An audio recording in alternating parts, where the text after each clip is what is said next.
আসসালামু আলাইকুম। Hello viewers, welcome to my channel. কেমন আছেন সবাই? নিশ্চয়ই খুব ভালো আছেন। আপনাদের দোয়া ও অনুপ্রেরণায় আমিও খুব ভালো আছি।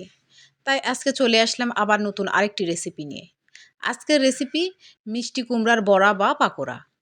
তাহলে চলুন আমার কিচেনে কিভাবে আমি এই মিষ্টি কুমড়ার বড়া বানালাম তার রেসিপি আপনাদের সঙ্গে শেয়ার করি।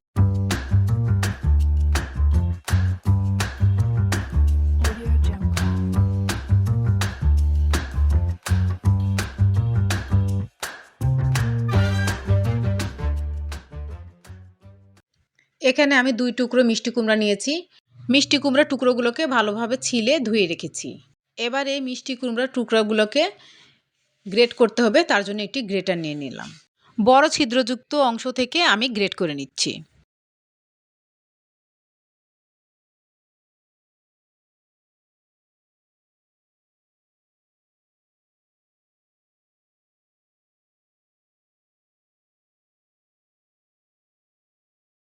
এক টুকরা মিষ্টি কুমড়া গ্রেট করা হয়ে গিয়েছে, ঠিক এই পর্যায়ে এসেছে। এবার এগুলোকে আমি একটি বোলের মধ্যে তুলে নিলাম। আমি ওই টুকরোটাকেও সেম প্রসেসে গ্রেট করে নিয়েছি। এবার একটি ফ্রাই প্যানে ভাজার জন্য কয়েকটি গরম মশলার টুকরা দিয়ে দিলাম। সামান্য ভাজা হলে ১ চা চামচ পরিমাণ গোলমরিচ দিয়ে দিলাম। গোলমরিচ থেকে সুন্দর অ্যারোমা বেরোলে গোটা ধনিয়া দিয়ে দিলাম। ১ চামচ গোটা জিরা দিলাম। সুন্দর অ্যারোমা বেরোলে চুলা থেকে নামিয়ে নিলাম। এবার এগুলোকে ঠান্ডা হলে গুঁড়ো করে নিয়ে আসলাম। গ্রেট করা মিষ্টি কুমড়াগুলোকে এবার মাখিয়ে নিতে হবে। তার জন্য পেঁয়াজ কুচি দিয়ে দিলাম, কাঁচামরিচ কুচি দিলাম। ঝালটা আপনার ইচ্ছা মতো আপনি কমিয়ে বাড়িয়ে নিতে পারবেন। ১ চামচ পরিমাণ আদা কুচি দিয়ে দিলাম। ২ চামচ পরিমাণ রসুন কুচি দিলাম।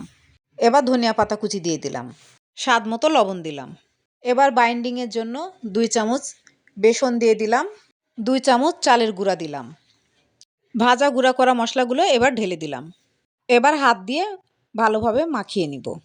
বাইন্ডিংয়ের জন্য যদি আরও চালের গুঁড়া এবং বেসন লাগে তাহলে পরে আবার দেব।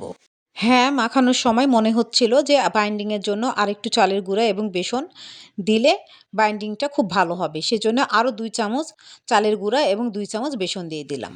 এবার ভালোভাবে মাখিয়ে নিলাম। পাকোড়া ভাজার জন্য মিশ্রণটা রেডি হয়ে গিয়েছে। চুলা এবার একটি কড়াই বসিয়ে দিলাম। ১ কাপ পরিমাণ সাদা তেল দিয়ে দিলাম। তেলটা গরম হয়ে উঠেছে। এবার একটা একটা করে মিষ্টি কুমড়ার পাকোড়াগুলো তেলের মধ্যে ছেড়ে দিচ্ছি। বাই দ্য ওয়ে, আমি রুথি। আমার চ্যানেলে নতুন হয়ে থাকলে প্লিজ সাবস্ক্রাইব করবেন। পাশে থাকা বেল নোটিফিকেশন অল সিলেক্ট করে রাখবেন।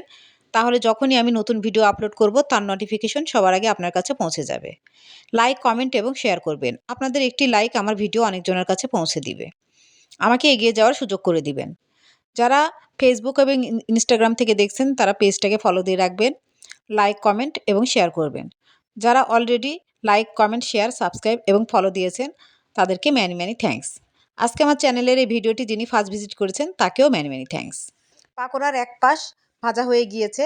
একটি কাঁটা চামচের হেল্প নিয়ে উল্টে দিচ্ছি আর এক পাশ ভাজার জন্য। যারা মিষ্টি কুমড়ার পাকোড়া খেয়েছেন তারা তো জানেনই যে কত টেস্ট লাগে খেতে।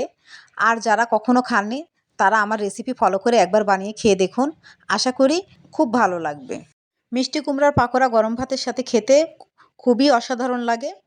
আর খালি মুখে খেলে তো এর স্বাদের তুলনাই হবে না। এই মিষ্টি কুমড়ার পাকোড়া খুব সহজেই তৈরি করা যায়। একবার ট্রাই করে দেখুন। ছোট থেকে বড় সবাই খুব মজা করে খাবে। এইভাবে আমি সবগুলো পাকোড়া ভেজে তুলে নিয়েছি। ফাইনাল লুকটা দেখানো হয়নি, কারণ ক্যামেরাটা যে অন হয়েছিল না সেটা আমি খেয়ালই করিনি। তাই আর ফাইনাল লুক দেখাতে পারলাম না। তবুও আপনাদের সঙ্গে এই মজাদার পাকোড়া রেসিপিটি শেয়ার করলাম।